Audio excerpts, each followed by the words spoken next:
Hello guys, this is Traveling Edmond here. These are the best islands I've ever been in during my tour, guys. So this one is Kalangaman Island, Palumpon Leyte. It's around 45 minutes travel from Palumpon, and it's a wonderful island, very clear, no trash, no pollution. It's almost unexploited. You can stay overnight there. You can rent a tent or kubo. Kailangan mo lang magdala ng pagkain. Kung day tour lang, pwede kang magbaon. Napakaganda ng sandbar dito, guys. Perfect. I don't mind coming back there, going back there. Sulit ang nabayad mo sa bangka. Ito naman ang Patawan Island, Balabac, Palawan. You pay 500 para entrance sa island. Kung special boat ka, 5,000 a day. They will take you to 3 islands. Kung joiner ka naman, mas makatipid ka dahil maghati-hati kayo sa boat. Look at the island, guys. Sobrang ganda. Hindi namin ramdam ang init doon dahil nag-enjoy naman kami. Pag nag-swimming ka, malamig naman. Pag ahon mo, doon mo nadama yung napakainit na araw, nangangagat. It's really wonderful place, guys.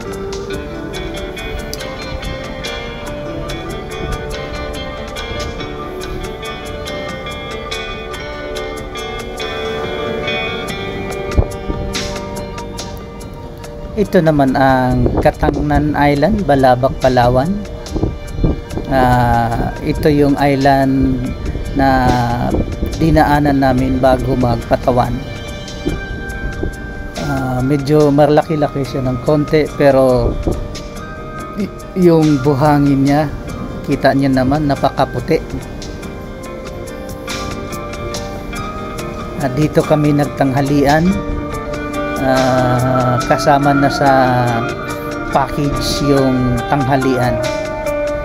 Naka-arrange na sa operator ng boat at saka sa may-ari ng island. This is Cabugao, Gamay, Carles, Iloilo, guys. Ito yung highlights ng Gigantes Island hopping. I think we pay 935 each. Kasama na ang tanghalian doon. Napakaganda at napakasulit ng island hopping dito, guys.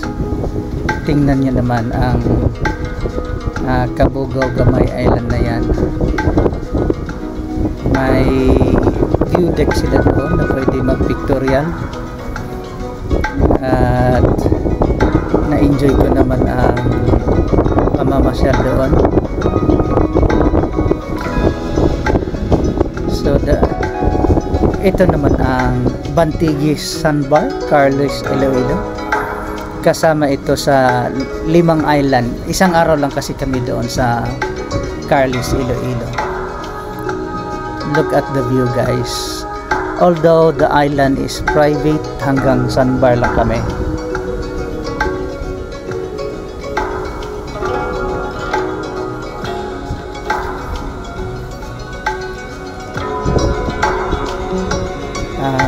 Mas gusto ko naman yung mainit kaysa inuulan, hindi makapag-picture or video. So that's our boat. Joiner lang kami para hindi mahal. Ito naman ang Isla Antonia, guys. This was our last stop sa island hopping. Ito'y tinatawag nilang back of the Crocodile Island, kasi para naman siyang buko-buko ng buaya. Yan, buntot banda. Na impress lang ako sa linaw ng mga tubig nila. Pagka wala kasi masyadong tao, wala masyadong pollution o dumi. The more people, the dirtier the place is. So that's Unok Island, still in Balabac, Palawan. This is my favorite, guys, and I could say this is the best beach in the whole Philippines, whole world. I thought it was, pero mukhang Maldives ang pinakamaganda. Pero hindi malulugi, hindi magpapaiwan itong Unok Island. Parang paradise. Entrance dito 1,500. If you want to stay overnight, magdagdag ka lang ng 500. Wala lang silang restaurant, mga noodles lang ang kakainin mo doon pagka mag-overnight ka. Hindi pa siya develop masyado, guys. Kumikita naman ang may-ari sa entrance, 1.5 each. Pero sulit ang araw mo dito, guys. Ito naman ang Kanimiran Island. Parang nakalutang lang yung island. Parang palo-palo ng panlaba.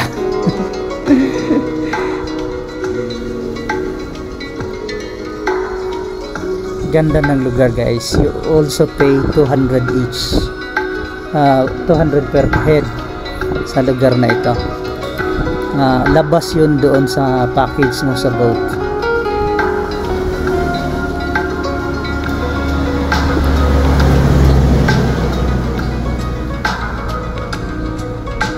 So that's Kanimiran Island, Balabac, Palawan. Nagstay lang kami ng 2 days doon. So 6 islands lang yung aming napuntahan. 3 islands each day. Yun lang kaya nilang i-avail dahil malayo-layo ang distansya ng mga island. And this is Big Lagoon, El Nido. A very good place for kayaking. Medyo maalon lang ng konti galing sa dagat papunta ng lagoon, pero once papasok ka na ng lagoon, shallow lang ang tubig, sobrang linaw. Although mainit, hindi na iniintindi ng tao yung init. Siksikan ang mga nagkakayak dyan, guys. Nagkayak muna kami bago nagpalipad ng drone, kasi may allocated time bawat bangka sa isang lugar. So we spent 30 to 40 minutes kayaking here. Yan, palalim na ng palalim yung lagoon dyan. Hindi na kami nakapaglangoy, nag-enjoy na kami ng husto sa kayaking. Ito naman ang Candaraman, Balabac, Palawan.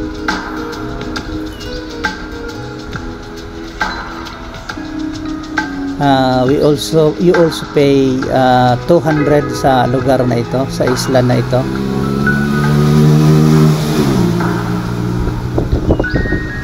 Ito ang tinatawag din nilang Starfish Island, kasi kung low tide, ang dami ng starfish makikita dyan.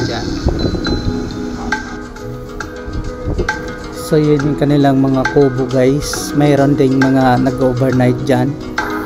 Pwede magdala ng tent, pwede mag-rent, whichever you like. Magkalapit ang isla na ito, not exactly near, pero magkalapit, isang araw diyan sa Unok. So this is CYC Beach, guys, or CYC Island. They said this is the last public island in Coron. Mostly kasi private na ang mga isla sa Coron. Dito pwede kang mag-snorkeling, maraming isda, pero marami ding sea urchins or tuyom matitinik. However, we had a good swim sa lugar na ito. Look at the view, guys. So wonderful.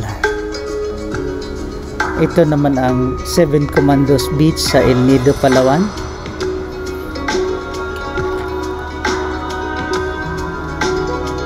Turquoise Beach. Tambak ang mga turista dyan.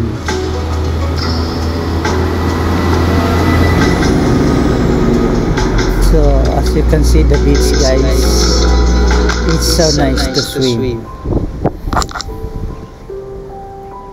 So yan ang El Nido Coron or El Nido, Palawan, guys. I could say Coron and El Nido is the top tourist destination in the Philippines. Ito naman ay Snake Island. Kaya itong tinatawag na Snake Island kasi pag low tide, yung sandbar niya hugis snake. Kaso nung napunta kami high tide, kaya hindi lutang yung sandbar. Pero kita pa rin naman yung sandbar kahit natabunan siya ng tubig.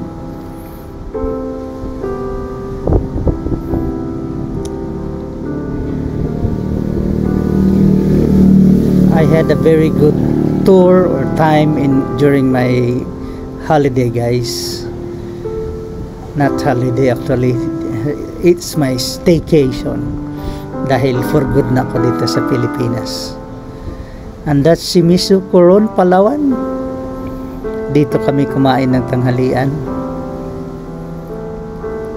And please don't forget to subscribe to my channel, guys. Traveling Edmond here from Tagbilaran, Bohol, Philippines.